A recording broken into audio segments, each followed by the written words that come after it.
Bem-vindo ao canal Relatos Macabros. Se inscreva no canal e deixe o like. Aproveite o terror. O sussurro na sala de aula. Era uma tarde de verão, e um grupo de 5 amigos, Lucas, Mariana, Tiago, Ana e Felipe, decidiu que seria uma ótima ideia explorar a antiga escola que havia sido fechada há mais de uma década. O local era cercado de histórias assustadoras e lendas urbanas, mas isso só aumentava a curiosidade do grupo. Eles queriam ver com seus próprios olhos se as histórias eram verdadeiras. A escola, localizada nos arredores da cidade, era uma estrutura imponente, com janelas quebradas e paredes cobertas de grafite. Ao chegarem, notaram que o portão estava entreaberto, como se estivesse convidando-os a entrar. O clima era denso, e uma leve brisa parecia sussurrar segredos esquecidos. Com lanternas em mãos e coragem no coração, eles atravessaram o portão enferrujado e adentraram o que parecia ser um labirinto de mistério. Assim que cruzaram a entrada, foram recebidos por um silêncio absoluto. O eco de seus passos reverberava pelas longas e vazias galerias.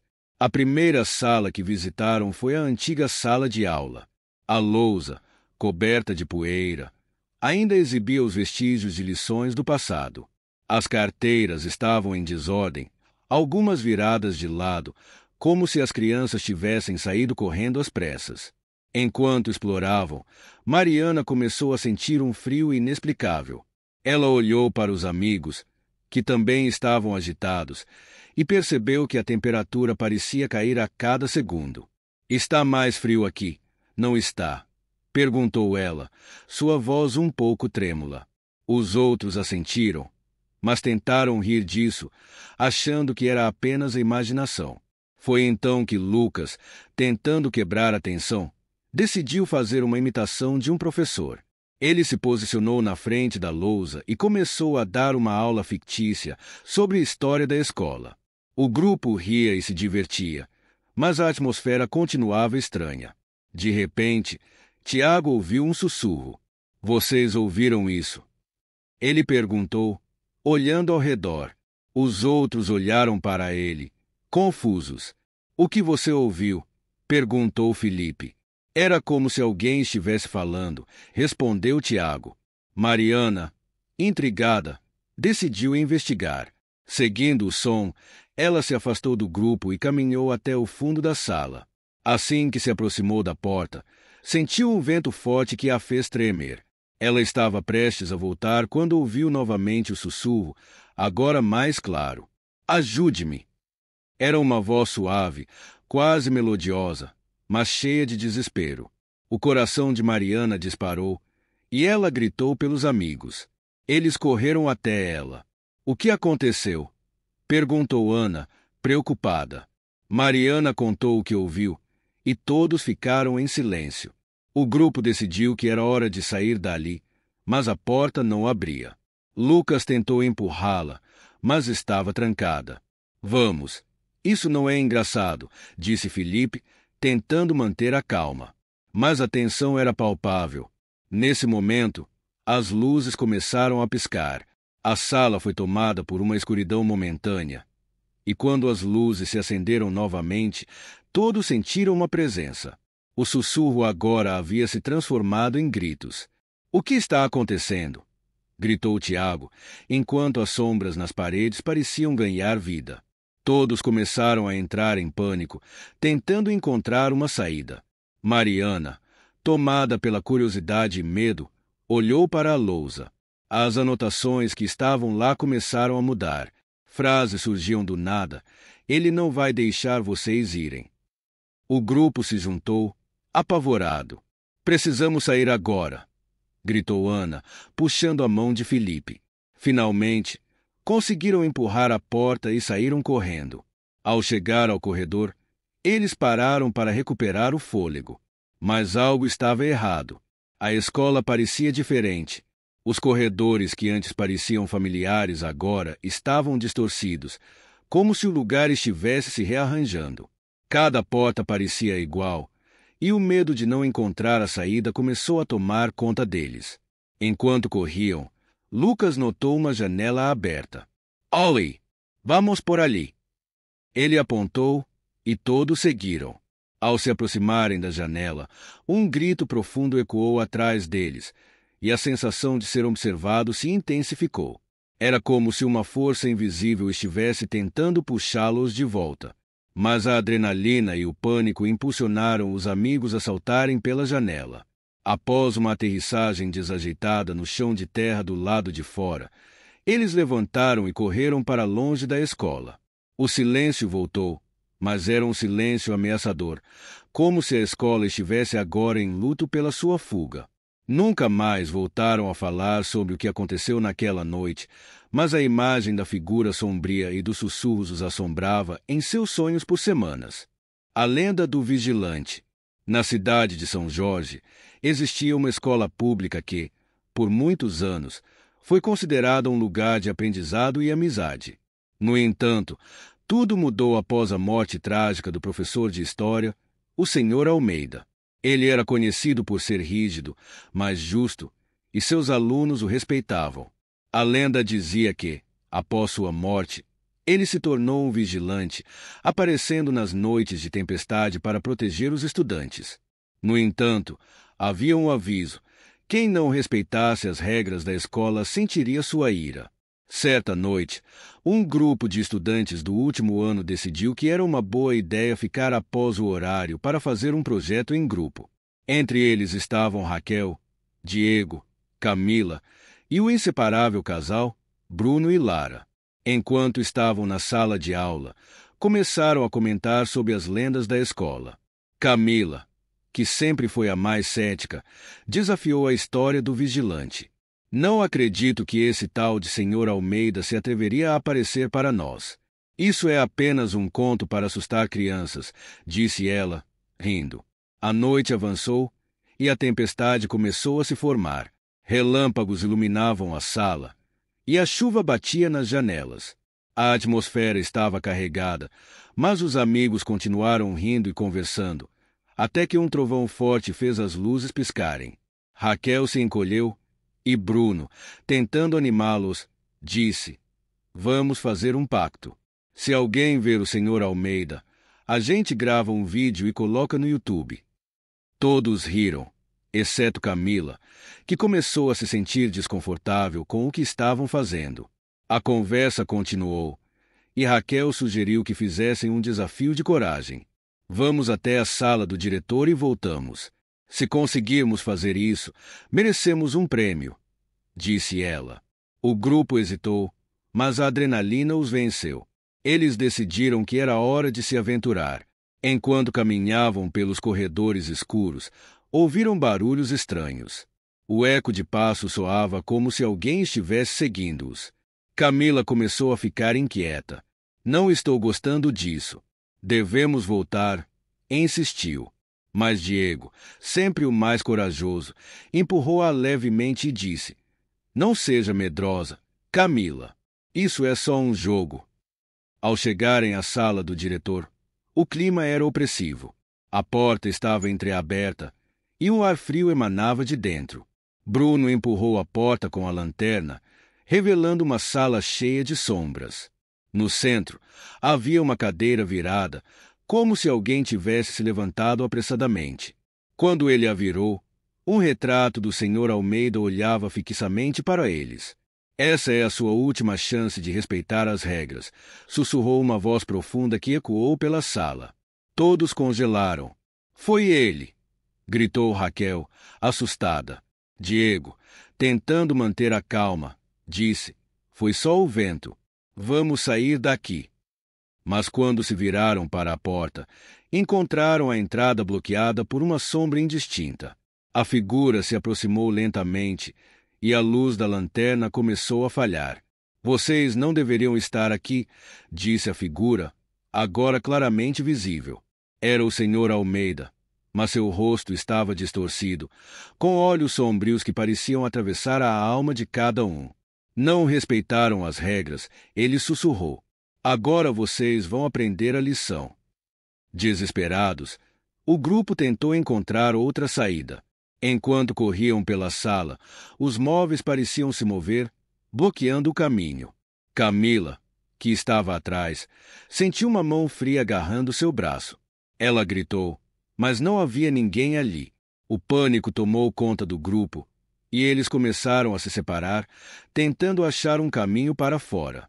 Diego, em um ato desesperado, gritou, dividam-se. Vamos nos encontrar no estacionamento. Cada um deles correu em direções diferentes. Camila, sozinha, sentia a presença do vigilante a seguindo. O eco de seus próprios passos parecia zombar dela. Isso não é real, murmurou, tentando se convencer. Quando finalmente encontrou uma saída, o coração dela estava a 1000 por hora. Ela saiu correndo para o ar livre, mas ao olhar para trás, viu a figura sombria parada na porta da escola, olhando para ela. Respeite as regras. Ele sussurrou mais uma vez e então desapareceu. Os outros começaram a se reunir no estacionamento, e assim que todos chegaram, eles perceberam que algo estava errado. Cadê a Camila? Perguntou Bruno, preocupado. Todos começaram a chamar por ela, mas ela não apareceu. Depois de um tempo, Diego decidiu voltar para procurá-la. A tensão era palpável. O grupo, agora aflito, esperou ansiosamente pela volta de Diego. Ele voltou, ofegante e com os olhos arregalados. Eu não consegui encontrá-la. A escola não estava normal. Os corredores mudavam e eu vi o vigilante. Eles olharam para ele e uma sombra de medo se espalhou entre eles. Precisamos chamar a polícia, disse Raquel, mas antes que alguém pudesse agir, Camila apareceu. Seu olhar estava vazio e ela sussurrou, ele está vindo. Os amigos tentaram puxá-la, mas algo parecia segurá-la. Camila, o que aconteceu lá dentro? Perguntou Lara, desesperada. Camila apenas balançou a cabeça e as luzes começaram a piscar novamente. A chuva aumentava e a sensação de que algo os observava era insuportável. De repente, um grito cortou a noite. Era Raquel. Ela apontou para a escola, onde a figura do vigilante estava novamente visível, agora se movendo rapidamente em direção a eles. O grupo entrou em pânico e começou a correr, mas assombro seguia, parecendo se alimentar de seu medo. Quando finalmente chegaram em casa, todos prometeram que nunca mais voltariam à escola. A lenda do vigilante do Sr. Almeida se espalhou pela cidade, e os amigos aprenderam da pior maneira que algumas lendas não devem ser desafiadas. O mistério da casa abandonada. Era uma noite fria de outono quando um grupo de amigos decidiu explorar uma casa abandonada na periferia da cidade. A casa tinha uma reputação sombria, cercada por histórias de pessoas que desapareceram sem deixar vestígios. A curiosidade era maior que o medo, e eles estavam determinados a desvendar os mistérios que cercavam o local.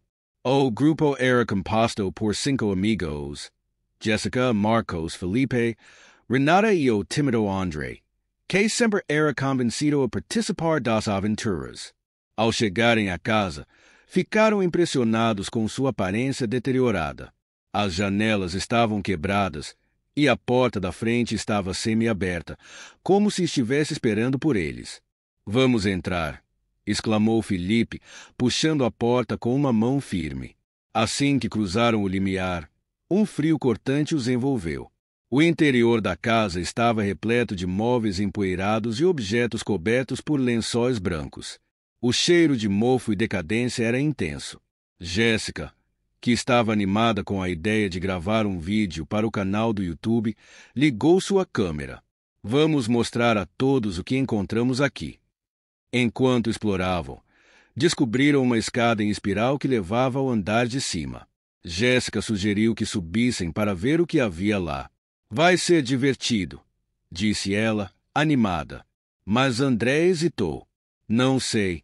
Pessoal, isso não parece seguro. No entanto, seus amigos o incentivaram e ele acabou concordando. Ao chegarem ao andar de cima, o clima era ainda mais tenso. Os quartos eram escuros e cheios de sombras.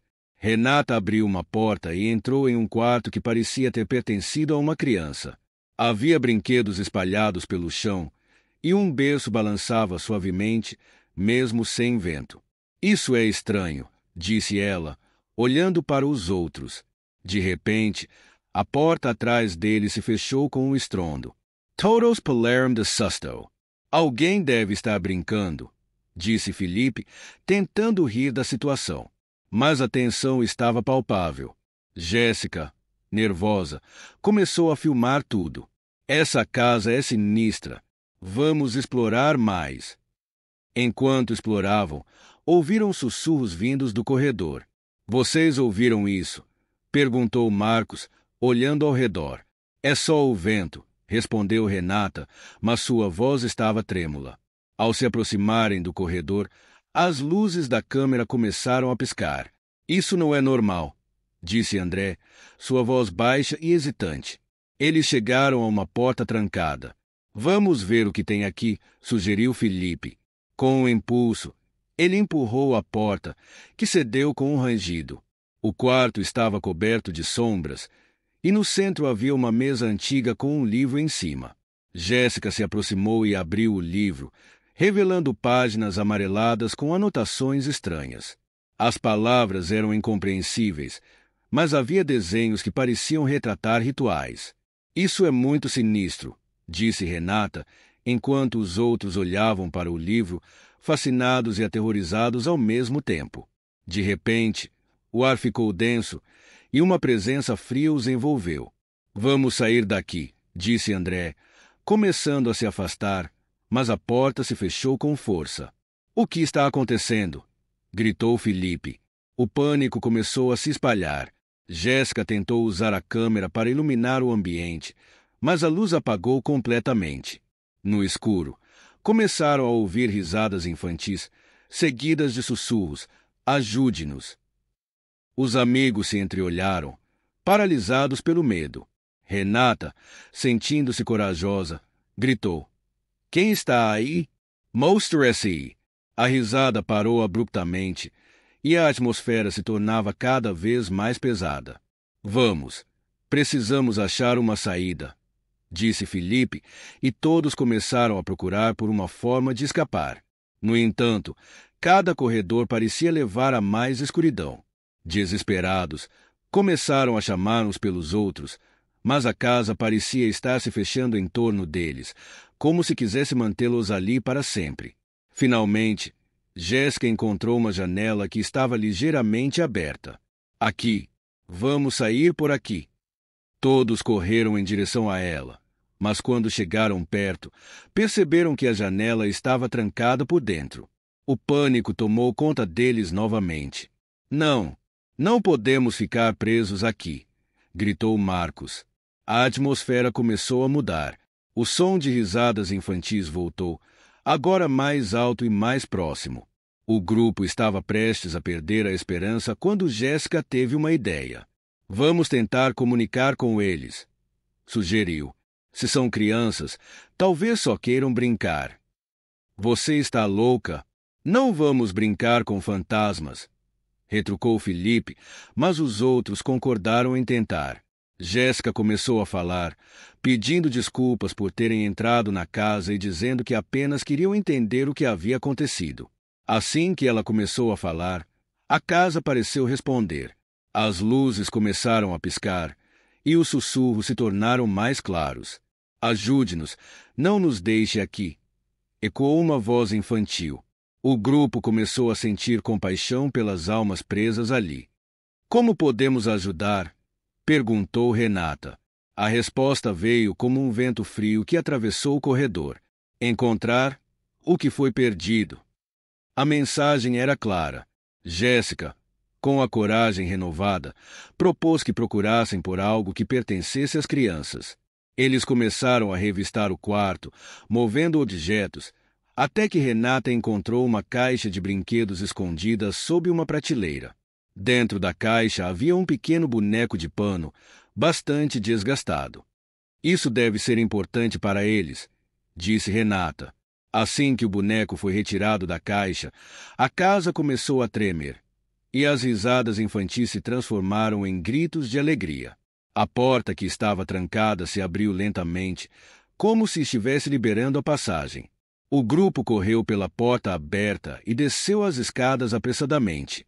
Enquanto saíam da casa, ouviram uma última voz sussurrando: "Obrigado." Ao chegarem ao ar livre, a sensação de alívio foi avassaladora. Eles se viraram para olhar a casa, que parecia menos ameaçadora, como se estivesse se despedindo. A partir daquela noite, eles nunca mais voltaram à casa abandonada, mas sempre lembraram das crianças que estavam presas ali. E como um simples ato de compaixão poderia fazer a diferença.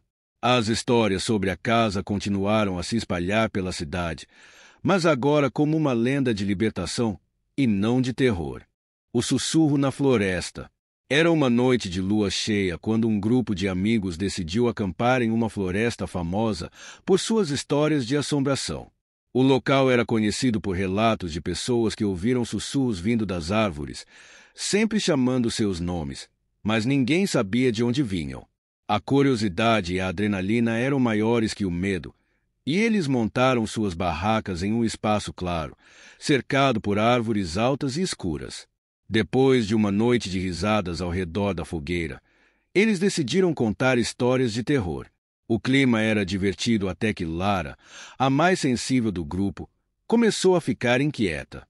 "Tem algo estranho aqui", disse ela, olhando ao redor com desconfiança. Os amigos riram, tentando acalmá-la. "É só a sua imaginação", brincou Marcos, mas Lara não se convenceu. Enquanto a noite avançava, os sussurros começaram.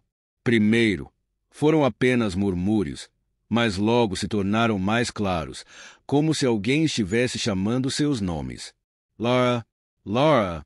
O grupo se calou e a atmosfera mudou. "Vocês ouviram isso?" perguntou Felipe com a voz baixa. Todos assentiram, e um calafrio percorreu a espinha de cada um deles. "É só o vento", disse Clara, tentando manter a calma. Mas as vozes continuaram, ecoando entre as árvores. "Marcos, Clara, venham brincar." Os sussurros pareciam vir de todos os lados. O grupo decidiu que era hora de ir para as barracas, mas a sensação de que estavam sendo observados era inegável. Dentro da barraca, o medo tomou conta. As vozes começaram a ficar mais intensas, quase desesperadas. "Vocês não podem nos deixar aqui. Precisamos de vocês." Lara, aterrorizada, começou a chorar. "Precisamos sair daqui", gritou ela, mas os amigos tentaram convencê-la a ficar calma. No entanto, algo estava mudando na floresta. As vozes pareciam se aproximar, e uma presença opressiva envolvia o grupo. De repente, as lanternas começaram a piscar, e o sussurro se transformou em gritos. "Nos ajudem! Não fiquem aqui!" O grupo entrou em pânico. Com corações acelerados, decidiram que precisavam fugir. Eles saíram da barraca correndo, sem saber para onde ir. As árvores pareciam se mover, formando um labirinto sem fim. Enquanto corriam, Lara começou a ouvir seu nome sendo chamado novamente, agora com mais urgência. "Lara, venha brincar." Ela hesitou, como se uma força invisível a estivesse puxando. "Lara, não!" gritou Felipe, agarrando-a pelo braço. Eles finalmente encontraram um caminho e correram em direção à saída da floresta. Ao chegarem ao carro, a adrenalina ainda pulsava em suas veias. "O que foi isso?" perguntou Clara, ofegante. Eles se entreolharam, sem saber o que dizer. A floresta parecia agora mais sombria, e as vozes tinham parado, mas a sensação de que não estavam sozinhos ainda os acompanhava. Ao ligarem o carro, ouviram o último sussurro: "Vocês não deveriam ter vindo." Nos dias que se seguiram, o grupo ficou em silêncio sobre a experiência, mas Lara nunca mais foi a mesma. Ela começou a sonhar com a floresta, com as vozes chamando por ela. O grupo prometeu nunca mais voltar àquela floresta, mas as lembranças dos sussurros ainda ecoavam em suas mentes, como o aviso de que algumas vozes nunca devem ser ouvidas. O retrato proibido. Ana sempre foi fascinada por antiguidades e objetos de valor histórico. Quando descobriu uma pequena loja de antiguidades em um bairro afastado, não resistiu a entrar. A loja estava cheia de itens raros e curiosos, mas um retrato em particular chamou sua atenção. Era um quadro antigo de uma mulher com um olhar penetrante e um sorriso enigmático. O dono da loja a alertou: "Esse retrato é amaldiçoado. Não é aconselhável levá-lo para casa." Mas Ana estava determinada. Ela não acreditava em superstições. Convencida de que o quadro era uma peça única, decidiu comprá-lo. Ao chegar em casa, pendurou o retrato na sala, sentindo-se satisfeita com sua nova aquisição. Nos primeiros dias, tudo parecia normal. No entanto, logo coisas estranhas começaram a acontecer. À noite, Ana ouvia sussurros vindo da sala, mas sempre achava que era apenas sua imaginação. Com o tempo, no entanto, as coisas foram se intensificando. Ela começou a ter pesadelos com a mulher do retrato, que parecia chamar seu nome. "Ana, venha até mim." Desesperada, Ana decidiu pesquisar a história por trás do quadro. Descobriu que a mulher do retrato havia sido uma artista talentosa que morreu em circunstâncias misteriosas. Diziam que seu espírito permanecia preso ao quadro, buscando por algo que nunca havia conseguido realizar em vida. Uma noite, enquanto tentava dormir, Ana ouviu um barulho vindo da sala. A curiosidade a levou até lá, e ao olhar para o retrato, ficou paralisada. A mulher parecia mais viva do que nunca. Seus olhos brilhavam e um sorriso sombrio se formou em seus lábios. "Ajude-me, Ana", sussurrou a mulher. "Estou presa aqui. Você pode me libertar." Aparições começaram a acontecer. Objetos na casa se moviam sozinhos, e sussurros ecoavam pela casa, chamando por Ana. O medo a consumia, mas a sensação de que precisava ajudar a mulher do quadro era inegável. Em um impulso, Ana decidiu realizar uma cerimônia para libertar a alma da artista. Ela reuniu velas e itens que simbolizavam liberdade e arte, seguindo o que havia lido sobre rituais. Enquanto realizava a cerimônia, a temperatura na sala caiu drasticamente e a presença da mulher se tornou palpável. "Obrigada por me ajudar", sussurrou a mulher, agora mais próxima. "Mas você deve fazer um sacrifício." "Ana hesitou. O que você quer de mim?" A mulher sorriu, mas agora era um sorriso ameaçador. "Seu talento. Você deve desistir do que mais ama." A revelação foi um choque. Ana sempre sonhou em se tornar uma artista renomada. "Não, eu não posso fazer isso", gritou, mas a mulher começou a se transformar em uma sombra ameaçadora. O desespero tomou conta, e Ana percebeu que a única forma de se libertar era quebrar o retrato. Com um golpe forte, ela destruiu o quadro, e um grito ensurdecedor ecoou pela casa. O som de vidro quebrado e uma sensação de alívio preencheram o espaço. Após a destruição do quadro, as aparições pararam, e a casa voltou ao normal. Mas Ana percebeu que, embora estivesse livre da presença, uma parte dela havia sido levada. O desejo de criar, de ser uma artista, parecia ter desaparecido. Os dias se passaram, e a antiga loja de antiguidades nunca mais foi visitada. As lembranças do retrato e da mulher atormentavam sua mente, e Ana aprendeu da maneira mais difícil que algumas almas são melhor deixadas em paz.